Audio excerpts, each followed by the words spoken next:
Investir para o futuro exige olhar para além do curto prazo. E quando falamos dos planos de benefícios definidos, essa lógica é ainda mais importante, já que eles são pensados para garantir o futuro dos aposentados ao longo de toda a vida.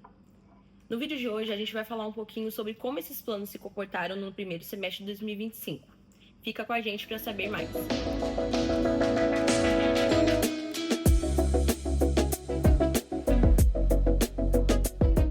Para ajudar a gente a entender melhor o cenário desse último semestre, eu estou aqui com o Leonardo Sansevieri, nosso gerente de investimentos. E, Léo, para começar, como que estão alocados os recursos dos planos BDs aqui da Elos e quais as estratégias que fizeram parte desse portfólio? Ótima pergunta, Brenda. E para quem está nos ouvindo, acho que vale relembrar que temos hoje aqui na Elos dois planos de benefício definido, né, o BD CGTE e o BD Eletrosul, e a gente tem uma submassa, né, do BPDS, que é uma parcela que a gente também faz gestão considerando como um plano BD. E quando a gente fala das alocações, Brenda, tanto o plano BD Eletrosul quanto o plano BD CGTE, a gente tem mais de 90% do portfólio, dos recursos que estão investidos, alocados na estratégia de renda fixa. Né? A gente fez um movimento passado em janeiro deste ano, dezembro do ano passado, onde a gente comprou um pouco mais de título público federal, as famosas NTNBs, que são títulos indexados à inflação mais uma taxa de juros. E então a gente aumentou a exposição e chegamos a uma alocação de 90% na estratégia de renda fixa. Os outros 10%, Brenda, eles estão divididos em outras classes de ativo, né? Então a gente tem ali em torno de 3 a 4% do BD Eletrosul e do BD CGTE que compra o nosso fundo de renda variável, o Elos FIC-FIA, né? E a gente tem também os outros 2, 3% na estratégia de investimento no exterior, dessa vez no nosso fundo gerido pela Shareholders, né? Então, tem algumas outras alocações, como um pouquinho de imóveis, um pouquinho da estratégia de multimercado, né? Mas o grosso da alocação dos planos BDs hoje é em renda fixa em títulos públicos federais. Inclusive, já falando, sobre os resultados. Como que eles se saíram de janeiro a junho? A gente está conseguindo superar a nossa meta atuarial? Legal, essa é uma ótima pergunta e para quem está nos ouvindo acho que deve ficar ansioso, né? A gente sabe da dinâmica das metas atuariais, né? Dos planos BDs.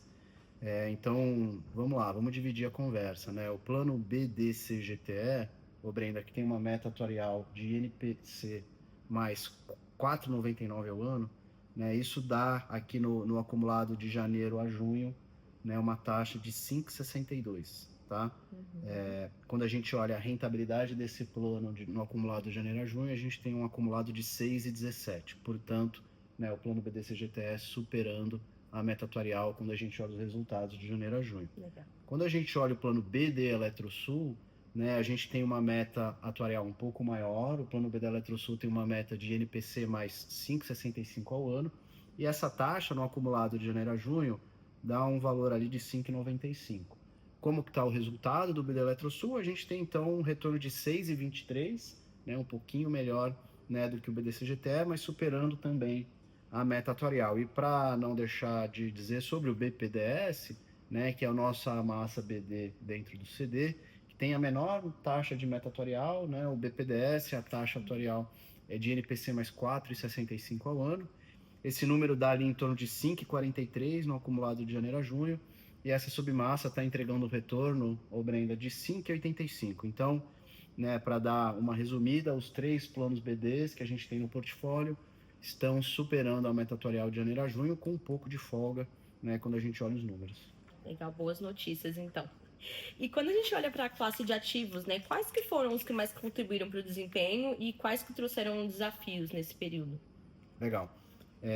Eu acho que no ano, Brenda, a gente, quando olha o desempenho, né, das classes, a classe de renda variável Brasil, então o nosso fundo Elos FIC-FIA, que compra ações na Bolsa Brasileira, o Ibovespa, é o que mais apresentou retorno de janeiro a junho.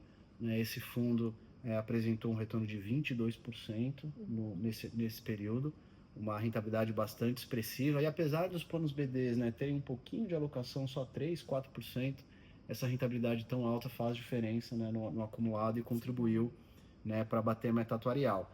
Como segunda classe que mais rendeu, né, nesse período de janeiro a junho, a gente tem a classe de investimento estruturado Em outras palavras, né, o nosso fundo com estratégia de multimercado, para quem está nos ouvindo, a estratégia de multimercado, o gestor tem a possibilidade de comprar todo tipo de ativo, é uma classe muito flexível, então ele pode comprar renda variável, ele pode comprar juros, moedas, né?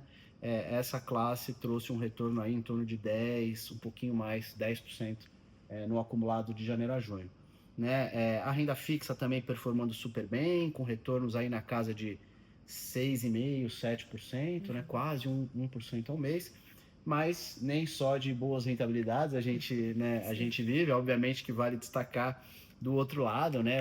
A classe que menos desempenhou ou que trouxe um retorno negativo no período foi a estratégia de investimento no exterior, né? Então o nosso fundo shareholders, né? Ele trouxe um retorno negativo em torno de 4%, né? Mas isso, quando a gente fala, né, Brenda, de diversificação, de alocação de portfólio, né, o shareholders, apesar de ter tido esse retorno negativo, ele só representa 2% do portfólio. Então, no acumulado, né, ele representa muito pouco.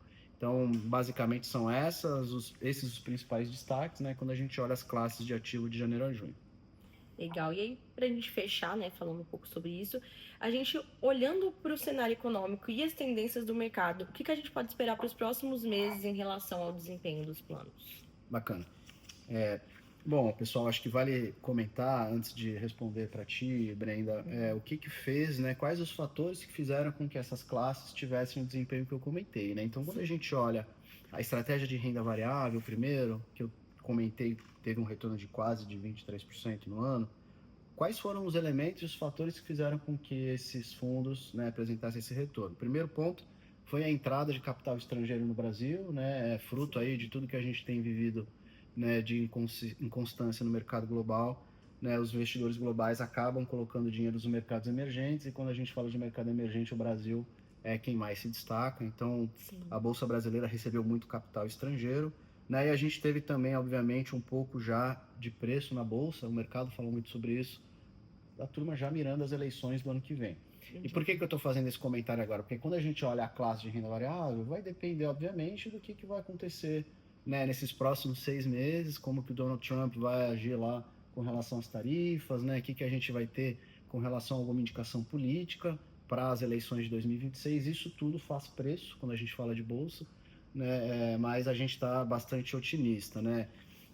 E por que a gente está otimista falando de plano BD? Porque 90% da alocação, Brenda, está em títulos públicos federais, que são títulos que pagam, né, uma taxa de juros acima das metas atuariais, né? Então, quando a gente pensa na perspectiva dos planos BDs, a gente faz conta aqui e estima ali em torno de 0,60%, 0,70% de retorno ao mês até o final do ano, e isso deve fazer com que os planos BDs encerrem mais um ano, né, superando a meta atuarial, o que é uma boa notícia para quem está nos ouvindo. Né? Boa, bem legal saber disso. Acho que com esse panorama ficou bem claro o quanto a diversificação e o olhar de longo prazo, principalmente, são essenciais para a segurança dos nossos participantes, né? E se você quiser acompanhar mais conteúdos como esse, siga a gente nas redes sociais, @LelosPrevidência, e continue conectado com o futuro do seu plano. O Elos Entre Nós é o podcast onde a gente fala sobre investimentos, educação financeira e tudo aquilo que pode te ajudar a construir um futuro melhor. Até a próxima!